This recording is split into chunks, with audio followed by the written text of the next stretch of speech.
Et salut à toi, c'est Robin de la Bible du VTC et bienvenue à toi dans cette nouvelle vidéo où aujourd'hui je voulais te partager les 3 erreurs que font tous les VTC encore aujourd'hui. Et oui, en 2021, une grande majorité des acteurs du transport de personnes font encore ces erreurs alors que je rabâche depuis des années qu'il ne faut pas les faire. Et c'est pourquoi je souhaitais te faire une courte vidéo, mais c'est peut-être parfois les informations les plus simples et les plus rapides qui sont les plus efficientes, qui vont t'apporter le plus de résultats. Donc on est parti dans cette vidéo, let's go!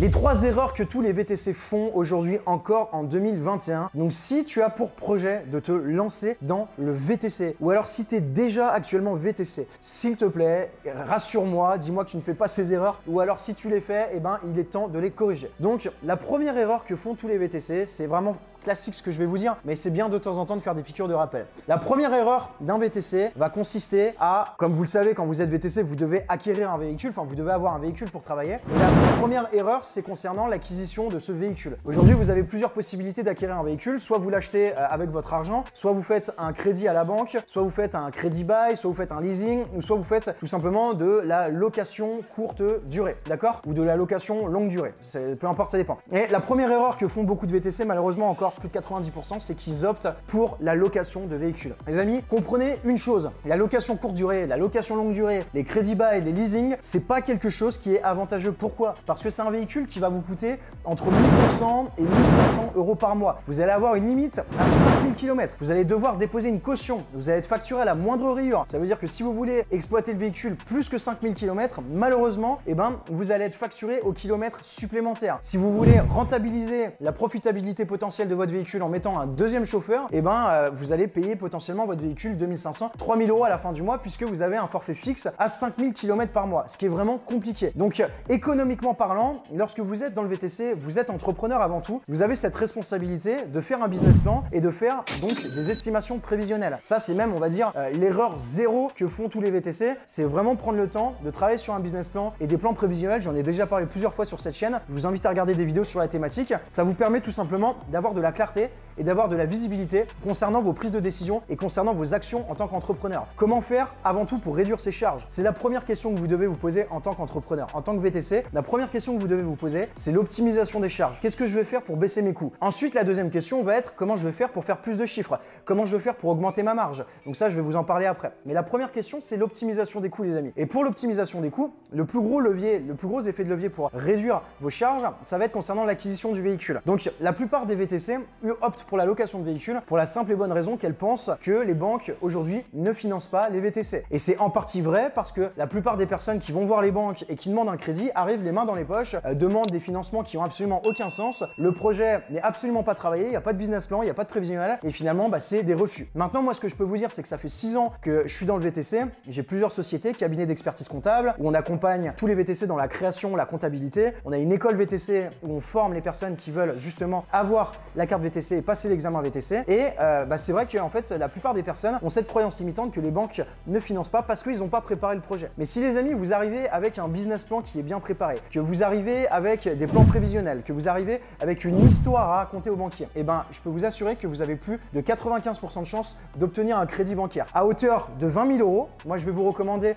de ne demander pas plus de 20 000 euros parce que c'est directement le directeur d'agence qui pourrait être décisionnaire. Si c'est plus que 20 000 euros, ça devra passer en commission. C'est plus compliqué. Je vais vous recommander des banques type Banque Populaire qui financent beaucoup les acteurs du transport de personnes, la BNP et la Société Générale. Après, vous pouvez avoir des financements chez les autres, mais généralement, ces 3 banques sont celles qui financent le plus. Demandez un financement à hauteur de 20 000 euros maximum pour acheter un véhicule d'occasion. Je vais vous recommander un véhicule type Toyota Prius Plus, Peugeot 508, Toyota Auris. C'est des très bons véhicules pour démarrer, bien évidemment d'occasion. N'achetez surtout pas neuf parce que vous allez avoir une décote trop importante à partir du moment où vous allez directement acheter votre véhicule. Vous allez perdre de la valeur sur le véhicule dès les premiers kilomètres, ce qui n'est pas du tout stratégique. Donc, faites ça, demandez un crédit sur 5 ans, achetez un véhicule entre 15 et 20 000 euros et là vous allez rembourser finalement des mensualités entre 250 et 300 euros par mois. Donc vous faites le calcul, si vous êtes en location, vous êtes à 1500 euros par mois. Si vous êtes donc propriétaire du véhicule parce que vous avez fait un crédit auprès de la banque et que vous avez monté un dossier pour ça, si vous voulez qu'on vous aide pour monter le dossier, n'hésitez pas à nous contacter, on pourra vous fournir les documents nécessaires. Et donc du coup, faites le calcul,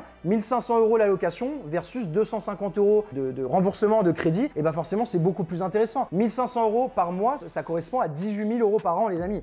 Alors que 250 € par mois, ça va vous coûter à peu près 3 000 €. Donc on fait une économie, 18 000 versus 3 000, on fait une économie de 15 000 € par an sur un véhicule. Après, si vous avez plusieurs véhicules, j'y reviendrai après, c'est encore plus intéressant. Donc arrêtez avec cette croyance limitante que les banques ne suivent pas les VTC, c'est pas vrai. Les banquiers ne financent pas, ne suivent pas les personnes qui n'ont pas de projet, qui n'ont pas préparé le projet. Que vous soyez VTC ou peu importe, si vous venez les mains dans les poches, ça sera un non catégorique à chaque fois. Maintenant, si vous êtes VTC et que vous avez un bon business plan, un bon dossier, un bon projet qui est solide, le banquier vous financera, je vous l'assure à 100%. Ok? Donc ça, c'est la première erreur, location de véhicule. Bannissez ça, rendez votre location, travaillez sur votre projet, montez un petit dossier, on peut vous aider pour ça. Allez voir une banque et obtenez votre crédit, ça vous fait 15 000 € d'économie par an et c'est votre objectif en tant qu'entrepreneur de réduire drastiquement vos charges. Ok? La deuxième erreur que font les VTC encore en 2021, et ça je ne comprends pas pourquoi, c'est que 95% des VTC travaillent sur application et exclusivement sur application. Les amis, comprenez bien une chose, je le répète depuis des années, les applications ne sont pas vos amis. Les applications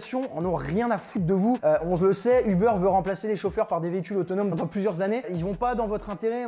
Pourquoi ils augmentent les commissions? Pourquoi ils baissent les prix des courses? Voilà, c'est eux, ils cherchent à rentabiliser leur modèle économique qui n'est d'ailleurs pas rentable pour la plupart d'entre elles parce qu'ils sont dans une logique d'acquisition de parts de marché. Donc du coup, ils perdent de l'argent. Ils vous en font perdre aussi de par leur choix. Il faut savoir que des commissions à 25%, c'est pas vous aider. Des courses de merde à 5 €, c'est pas vous aider. La clientèle d'application, c'est pas vous aider. Le risque de déconnexion abusive, c'est pas vous aider.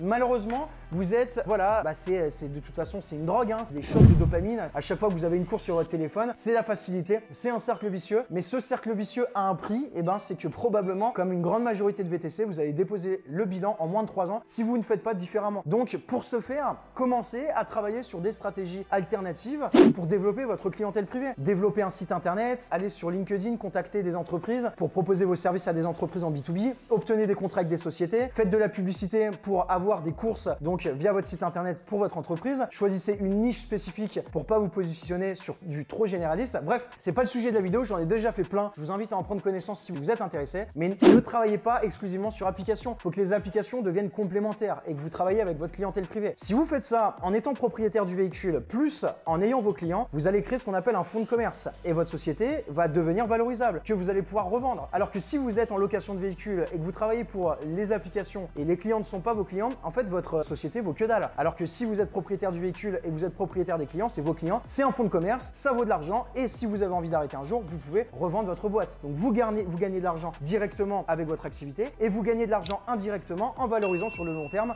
votre actif. Troisième erreur que font les VTC, c'est qu'ils restent chauffeurs VTC. C'est vrai que quand on démarre l'activité VTC, on a pour ambition d'avoir son indépendance, d'avoir sa liberté, de travailler un petit peu quand on veut, de choisir ses horaires, etc. et donc de conduire. Mais vous avez quand même cette responsabilité, vous n'êtes pas chauffeur VTC, vous n'êtes pas chauffeur, vous êtes entrepreneur. Et vous avez cette responsabilité de développer votre entreprise. Donc ça passe bien évidemment par le développement d'une clientèle privée, mais pas nécessairement, ça peut aussi marcher sur application. Recrutez des chauffeurs, mettez en place un vrai service, différenciez-vous de la concurrence, essayez de créer de la valeur ajoutée, créer des avantages concurrentiels et essayez en fait de passer plus en mode gestionnaire. Vous avez des gens qui travaillent pour vous, vous créez une grande famille business et là vous avez beaucoup plus la casquette entrepreneur qui va renforcer ce processus de valorisation de votre entreprise et qui va faire que vous allez potentiellement travailler moins derrière le volant et gagner beaucoup plus d'argent. Bien évidemment, il faut que ce soit un cercle vertueux, que vous ayez une notion de respect avec vos chauffeurs, qui soient bien rémunérés, qui soient bien traités parce qu'on voit tout et n'importe quoi sur l'activité VTC. Mais essayez, voilà, de prendre ce recul et de prendre cette hauteur d'entrepreneur. Vous n'êtes pas, c'est pas une fatalité pour vous d'être chauffeur VTC, c'est pas une finalité non plus. Vous êtes entrepreneur avant tout, donc peut-être prenez le temps aussi de prendre un petit peu de recul à réfléchir sur les stratégies que vous pouvez mettre en place pour justement recruter et créer une vraie société, une vraie entreprise, un vrai concept avec des gens qui travaillent pour vous, avec un vrai projet. Voilà,